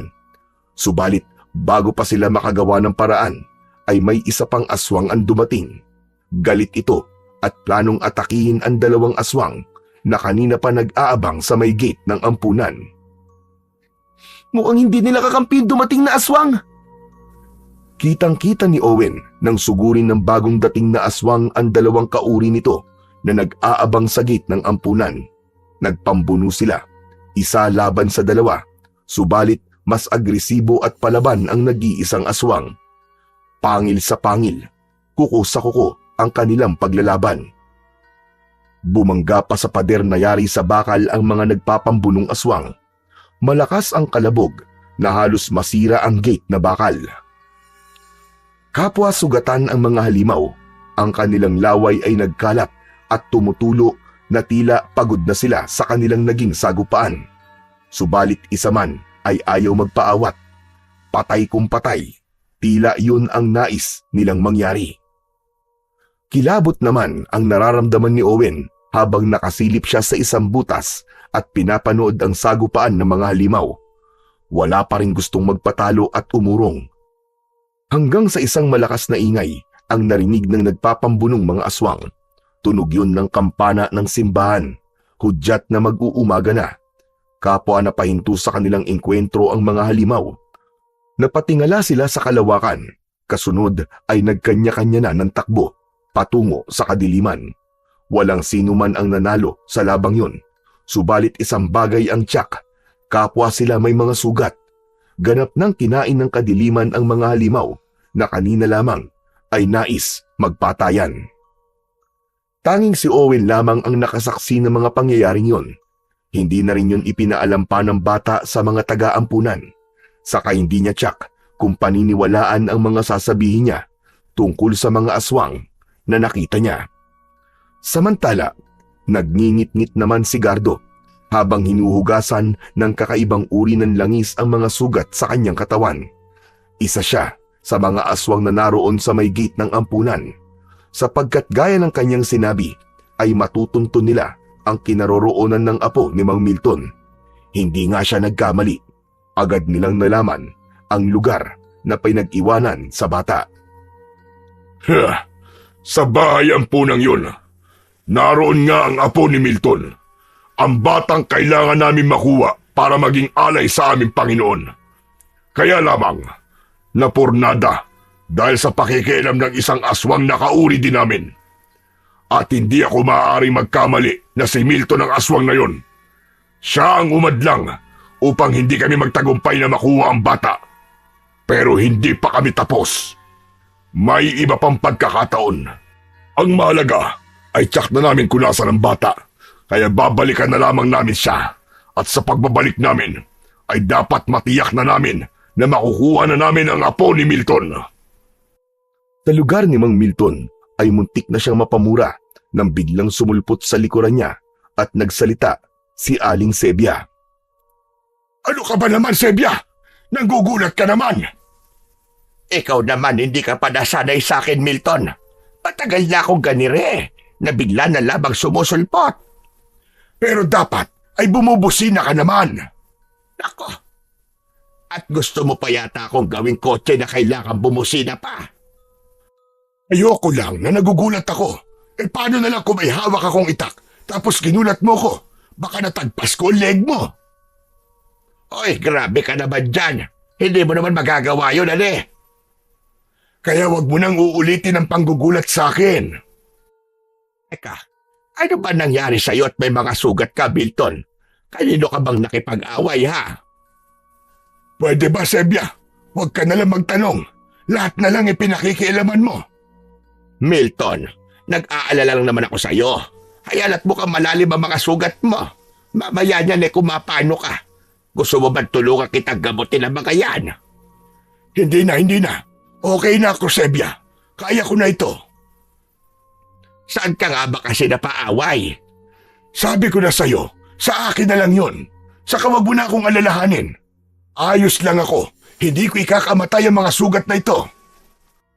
Si Mang Milton ang isa sa mga aswang na nakipagpambuno. Siya ang aswang na humadlang sa masamang pinaplano ng aswang na si Gardo dun sa bahay ampunan. Dahil gaya ng kanyang sinabi, hindi siya papayag na guluhin nila si Owen, lalo na ang kunin doon ng bata. Handa niyang itaya ang kanyang buhay para sa kaligtasan ng kanyang apo. Bagamat hindi tiyak ni Mang Milton kung hanggang saan niya kayang protektahan si Owen mula sa mga kampo ng dilim na nais kumuha sa bata. Dahil nga sa nangyaring pagpunta ng mga aswang sa ampunan, ay nakabuo ng pasya si Owen na pagsapit ng gabi ay gagawa siya ng paraan upang makaalis sa lugar na yon. Kailangan maipaalam din niya yon sa kanyang lolo at baka may maitulong ito para sa mga batang naroon sa ampunan. Kaya nagkunwaring maagang natulog si Owen ng gabing yon nang sumapit na ang hating gabi. At tahimik na ang lahat sa loob ng senter ay agad na bumaba ng kanyang kama ang bata. Tiyak ang kanyang bawat kilos. Dapat siyang makaalis sa lugar na yon dahil hindi siya maaaring basta dumaan sa gate sapagkat matitibay ang mga kandadong gamit doon kaya dumaan siya sa pader. May kataasan yon pero nakagawa siya ng paraan upang makadaan doon. Umakyat siya sa puno na halos nakadikit sa pader. Nang makaakyat doon ay itinali ang nakuhang lubid para makababa siya. Naglambitin siya sa lubid papunta sa kabila ng pader sa labas ng ampunan. Kaya malayang nakalabas si Owen. Hindi yun naging mahirap para sa kanya. Sa kuta naman ng mga aswang na pinamumunuan ni Gardo ay naghahanda sila ng isang pagsalakay. Hindi nila nagustuhan ang ginawa ni Mang Milton na pakikialam. Nagtamo siya ng mga sugat na muntik na niyang ikapahamak kaya kailangan niyang makaganti. Dahil alam na nila ang kinaroroonan ng apo nito kaya wala ng dahilan para buhayin pa nila si Mang Milton. Kahit kauring aswang man nila ang matanda ay walang kabayaran para sa kanila ang ginawang pagtataksil nito. Pagtataksil ang ginawa ng matanda na pag-atake at paghadlang sa kanila para makuha si Owen. Tinawag ni Gardo ang mga kalahi niyang aswang-asbo upang magkakasama silang puntahan at ibigay ang kamatayan kay Mang Milton.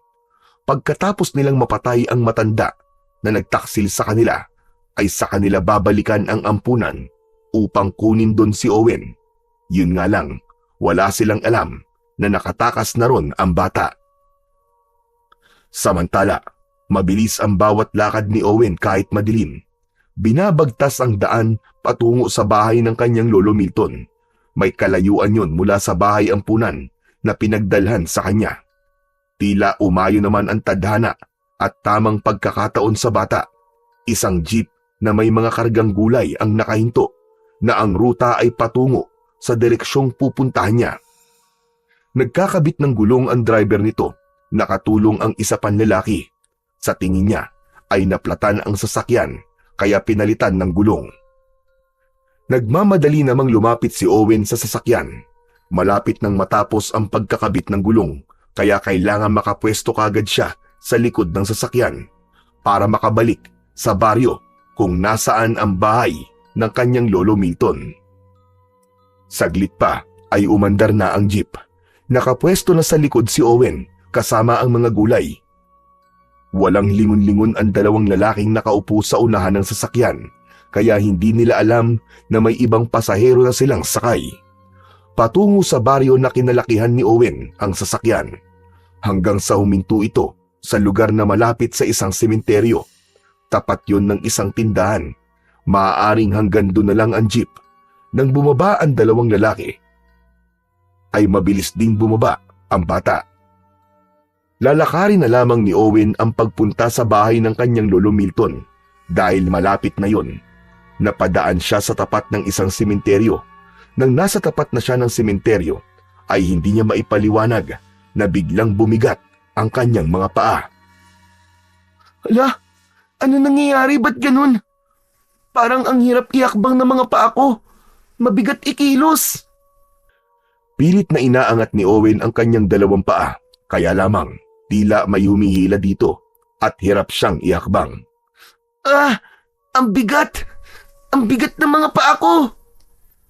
Subalit nanlaban si Owen. Pilit niyang nilabanan ang pamimigat ng kanyang paa. Hanggang sa maya-maya pa ay nawala yon.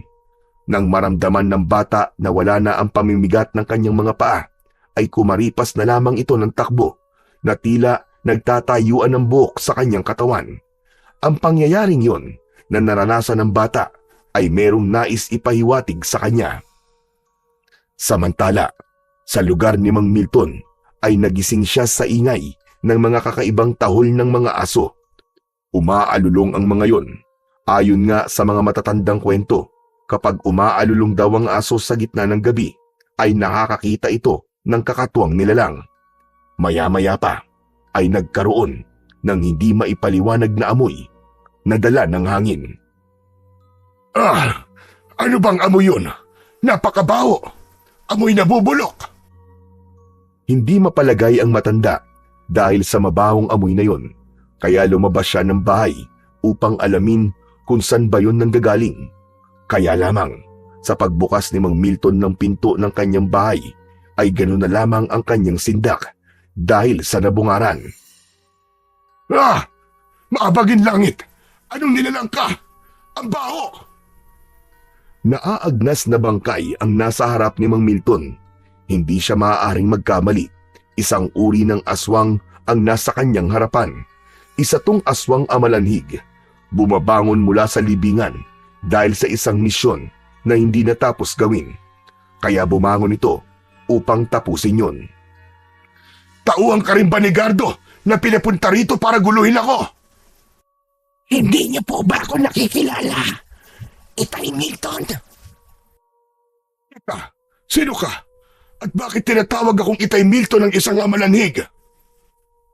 Ako ito, Itay Milton. Ang anak niyo. Ano ba sinasabi mo? Wala akong anak. Sandali. Clara? Ikaw ba yan, Clara? Opo, Itay Milton. Ako nga ito. Si Clara. Ibig mo sabihin naging isa kang amalanhig. Ibig sabihin, isa kang aswang. Opo, Itay Milton. Isang lihim na aking itinago sa inyo na nakamatayan ko na. Dahil ang nais ko iiwan na rin ang ganong uri ng pagkatao. Subalit hindi madali. Pero pilit kong pinaglalabanan para sa aking katahimikan. Teka, bakit ka nagbalik? Anong dahilan? Para sa anak ko. Kailangan niya ang tulong ko ngayon, Itay Milton. Dapat ko rin maipasa sa kanyang taglay kong bertud na nasa loob ng aking katawan. Kailangan maibigay ko sa kanya para magkaroon na ako ng kapayapaan upang tuluyan na ako makatawid sa lugar na gusto kong puntahan na ikatatahimik ng aking kaluluwa. Teka, Clara. Ano bang bertud at sinasabi mo? Mula sa naaagnas na katawan ay may dinukot si Clara sa loob ng katawan niya. Ito, Itay Milton. Ang puting batong ito, ang bertud na tinutukoy ko. Mutya ng punong banaba. Makatutulong ito sa aking anak, lalo na kung may mga kampon ng kadiliman na nanggugulo sa kanya. Tama ka. Ginugulo nga ako ng mga masasamang aswang at nadamay si Owen. Sadyang madadamay siya dahil anak ko si Owen. Kaya di ako magtataka na hangarin ng kampon ng dilim na maging alay ang aking anak. Tama, Clara. Ganun nga ang nais mangyari ng mga kampon ng kadiliman. Kunin mo na ito, Itay Milton, para sa iyong kaligtasan. Ang bertud din ito, ang dahilan kung bakit nagawa kong labanan ang pagiging aswang ko. Kaya namuhay ako nang hindi ko ginamit ang kasamaan dulot ng aking pagiging aswang. Kunin mo na ito, Itay Milton. Sa tingin ko, ikaw ang masigit na nangangailangan nito para sa kaligtasan ng aking anak. Hinuha ni Mang Milton ang puting bato na sinasabing bertud. Pagkakuha ng matandang lalaki ay tumalikod na si Clara at lumakad ito papalayo. Habang naglalakad ito ay unti-unting nalalaglag ang mga bahagi ng nabubulok na laman ni Clara hanggang sa tuluyang maubos ito at tila nalusaw. Wala na ang amalanhig na si Clara nang mula sa likuran ni Mang Milton ay may humawak sa braso niya. Napapitlag sa pagkakagulat ang matandang lalaki. Ganun na lamang ang pagtataka nang makita niya kung sino ang humawak sa kanyang braso. Owen, apo! Lolo, para po kayo nakakita ng multo Anong ginagawa mo rito, bata ka? Abay, paano ka napunta rito? Lolo, ayoko na po dun sa ampunan. Dito na lang po ako. Nako, ikaw talaga! Tumakas ka, no? Lo, dito na lang po ako sa inyo. Mas gusto ko po kayong kasama, Lo. Siya nga pala, kanina, may nakita ka bang kausap ko? Wala po. Nagtataka nga po ako dahil nakatulala po kayo tapos may tinitignan kayo sa kamay nyo. Owen, apo, ang inay mo. Ano po? Ang inay ko po, Lolo Milton? Lo, sabi niyo po, sanggol pa lang po ako, namatay na po siya. Wala ka talaga nakitang kausap ko kanina. Wala nga po, Lo. Hindi na ipinilit pa ni Mang Milton ang ibig na sana niyang ipaliwanag sa apo. Okay na rin na wala itong nakita. Halika po, sa loob tayo mag-usap dahil hindi ko nagustuhan ang ginawa mong pagtakas sa ampunan. Ikaw talagang bata ka, ang tigas-tigas ang ulo mo. Kasi po, Lolo, kaya rin po ako tumakas doon sa ampunan para humingi po ng tulong sa inyo. Kasi po delikado po mga bata doon sa ampunan. May mga aswang po na pumunta doon. Nakita ko nga po may mga aswang po na naglaban. Alam na ni Mang Milton ang tinutukoy ni Owen, kaya hindi na rin ito nag-usisa pa. Sila ni Gardo ang aswang na nakita ng apo. Nasa pag-uusap ang maglolo nang marinig nila ang pagpalahaw ni Aling Sebia na kanilang kapitbahay. Lolo, sigaw po ni Aling Sebia yun May masamang nangyayari sa kanya. Hindi yun sisigaw ng ganun kalakas kung walang nangyayari. Nagmamadaling lumabas ng bahay ang maglolo. Kailangan nilang tulungan si Aling Sebia. Agad nilang nakita na napapaligiran ng mga aswang asbo ang bahay ng matandang babae. Tama ang naging kutob ni Mang Milton. Pati na ang kapitbahay niyang si Aling Sebia ay idadamay ni Gardo sa gagawin nilang paghihiganti. Lolo, ang daming aswang! Humanda ka, apo. Tayo ang talagang pakay ng mga yan. Ano, Lolo? Tayo po! Oo, kaya halika na sa loob ng bahay. May kailangan tayong kunin doon para harapin ang mga aswang na yan. Nauna na si Mang Milton na nagmamadaling lumakad patungo sa kanilang bahay. Nakasunod naman si Owen na nasa isip pa rin ang pagtataka. Kinuha ni Mang Milton ang itak niya na ginagamit sa pagkatay sa mga palakang bukid, samantalang ang ibinigay naman niya kay Owen ay ang buntot ng pagi. Apo, alam mo ba na gamitin ito? Opo, Lolo. Kaya ko pong gamitin ang buntot ng pagi. Humanda ka at bago tayo lumabas ng bahay, kunin mo ang puting batong ito. Ano po ito? Candy po ba ito? Higit pa sa candy yan, Apo. Sige na, isubo mo na. Kailangan mo yan, Apo. Lalo na't kailangan nating harapin ang mga aswang. Isubo mo na, bilisan mo. Walang nagawa si Owen dahil sa pagmamadali, kundi ang isubo ang puting bato na isang bertud. Taglay nito ang mutya ng banaba, ayon sa nanay ng bata na bumangon mula sa libingan. Naubo na tila nasamid pa si Owen pagkalunok sa puting bato. Handa ka na ba, Apo? Kailangan na nating harapin ang mga aswang para matigil na sila sa kanilang pananakot at panggugulo sa atin. Lumabas na ng bahay ang maglolo. Nakahanda na silang harapin ang mga aswang asbo na nanggugulo at nais kumuha kay Owen. Lubayan niyo si Sebia! Mga anak kayo ng Teting! Huwag niyo siyang idamay! Kami ng apo ko ang harapin niyo! Nandito kami! Lolo Milton, nakita na po tayo ng mga aswang. Mga apo, tsak nasusugod ang mga yan. Kaya humanda ka. Ano mang makikita mo at mga mangyayari, huwag na huwag ka magpapaapekto. Ang misyon natin ay harapin ang mga aswang na yan at talunin. Naiintindihan mo ba ako? Opo, Lolo. Naiintindihan ko po ang mga sinabi niyo. Bago pa umatake ang mga aswang na naroon sa harap ng bahay ni Aling Sebia, ay biglang nagkaroon ng pagbabago sa itsura ni Mang Milton at naging aswang ito.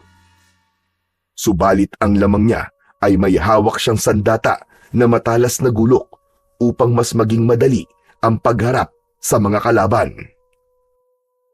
Dahil naman sa ipinalunok na puting bato ni Mang Milton kay Owen na isang uri ng bertud at taglay na mutya, ay nagbago rin ang anyo ng bata. Isang batang aswang na may hawak na buntot ng pagi. Ang maglolong aswang ay handa nang humarap sa mga masasamang aswang na pinamumunuan ni Gardo. Ang aswang na ang hatid ay kasamaan at kamatayan, samantalang ang misyon naman ng mga aswang na sina Mang Milton at Owen ay upang tapusin ang paghahari ng masasamang aswang. Nagsimula na ngang umatake ang masasamang uri ng aswang. Nagtalikuran pa ang maglolo upang protektahan nila ang bawat isa. Sa bawat pagsugod ng mga halimaw ay matinding pinsala ang mapapala nila mula sa matalas na itak ni Mang Milton. Humihiwa naman at lumilikha ng sugat sa katawan ng mapinsalang aswang ang bawat pagwasiwas ni Owen sa kanyang sandata na buntot ng pagi. Sige! Lumapit pa kayo mga damotres kayo para matikman niyo ang inyong kamatayan! O ano, mga pangit na aswang! Lumapit kayo dito! Sige, lapit pa! Para maramdaman niyo ang sakit ng hagupit ng buntot ng pagi ko! Gardo! Nasaan na ang kayabangan niyo? Naduduwag na ba kayo? Kahit kailan, taksil ka, Milton. Hindi ka dapat naging kauri namin. Ama ka, taksil nga ako. Dahil matagal ko nang itinakwil ang lahi na pagiging masamang aswang. Kaya hindi ko papayagang magpatuloy pa ang kasamaan niyo. Ginawa mo pa talagang kakampi ang alaga mong bata. Dahil hindi ko papayagang maging katulad niyo siya. Lalo na ang gawin siyang alay para lamang lumakas pa kayo. Hindi yun mangyayari. Lolo, tapusin na po natin ang aswang na yan. Alam kong isa po siya sa aswang na nagpunta sa ampunan. Tama ka, bata. Isa nga ako ron. Kaya magpasalamat ka at hindi ka namin nakuha ron. E di sana, naging alay ka na sa aming Panginoon. Hindi mangyayari yun! Pangit! Tama na ang satsat. Kailangan wakasan na ang kasamaan nyo at pag-aasik ng lagim, Gardo. Magkasamang umatake ang maglolo. Napakabilis ng mga pangyayari. Hindi na yun naiwasan pa ni Gardo. Bumaon sa katawan niya ang matalas na itak na hawak ni Mang Milton. Nakita yun ng ibang mga aswang na nais tumulong. Subalit sila naman ang hinarap ni Owen. Buong lakas at bilis niyang iwinasiwas sa ere ang kanyang hawak na buntot ng pagi. Humahagupit yun sa katawan ng mga natatamaang aswang at napapasigaw sa bawat latay na tumatama sa kanilang balat. Masyado kayo makukulit ha! Ang papangit yung mga aswang kayo! Ayaw nyo pa talagang tumigil. Kaya tikman nyo ang hagupit ng buntot ng pagi ko. Heto pa! Wari naglalaro na lamang si Owen at tuwang-tuwa sa paggamit ng buntot ng pagi na lumalatay sa katawan ng mga halimaw. Tagumpay naman si Mang Milton na gapiin si Gardo. Nakahandusay na ito at tila habol ang hininga. Totoo, naaawa kong makita kang nahihirapan, Gardo. Pero hindi na dapat binubuhay pa ang isang masamang nilalang na kagaya mo. Maawa ka, Milton. Bigyan mo pa ako ng pagkakataong mabuhay. At pangako, anumang kakayahan ko, ipapasa ko sa'yo. Ikaw na mangunguna sa mga aswang. Magiging sunod-sunuran ako sa'yo. Huwag mo na akong linlangin, Gardo. Kilalang-kilala na kita. Alam ko ang pagiging traidor mo. Kung pagbibigyan kita, malamang pagtalikod ko, tatraidorin mo ako. Totoo ang sinasabi ko. Maniwala ka, Milton. Maawa ka sa akin. Bigyan mo ako ng isa pang pagkakataon. Tama na! Tama na ang kadramahan mo! Itinaas ni Mang Milton ang matalas na gulok na hawak ng kanyang dalawang kamay. Sa kabuon lakas at mariin na itinusok sa katawan ni Gardo sa tapat mismo ng kanyang puso. Pumulandit pa ang masaganang dugo at kumalat yun sa lupa. Yun na ang kanyang kamatayan. Paalam na, Gardo. Yan na ang katapusan mo.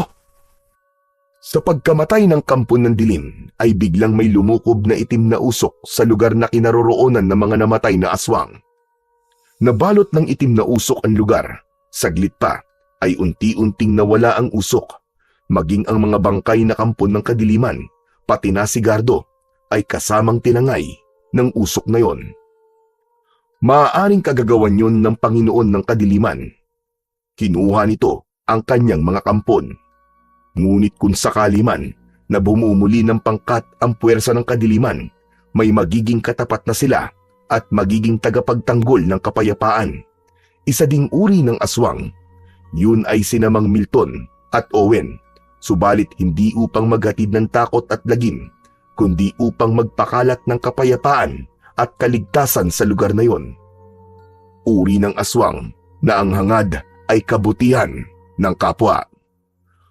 Wala nang dahilan para ilayo pa o magkahiwalay si Mang Milton at si Owen. Tapos na rin ang ikinakabahala ni Mang Milton na kukunin na masamang nilalang ang bata para gawing alay. Kapwa man sila may kakaibang pagkatao at katangian, pero iisang bagay naman ang meron silang pagkakapareho. Yun ay ang hangarin na makatulong at mapanatili ang katahimikan sa baryong yon. Higit sa lahat ay ang tunay na pagmamahal sa isa't isa na hindi mawawala sa kanilang puso, kakaiba man ang kanilang katauhan. Hindi tayo isinilang upang maging masama. Subalit dahil sa iba't ibang kadahilanan ay naliligaw tayo at nabubulid sa paggawa ng kasamaan at kasalanan. Kaya lagi nating isipin na mas mainam pa rin na gawin ang tama at kabutihan upang hindi ito ang maghatid sa atin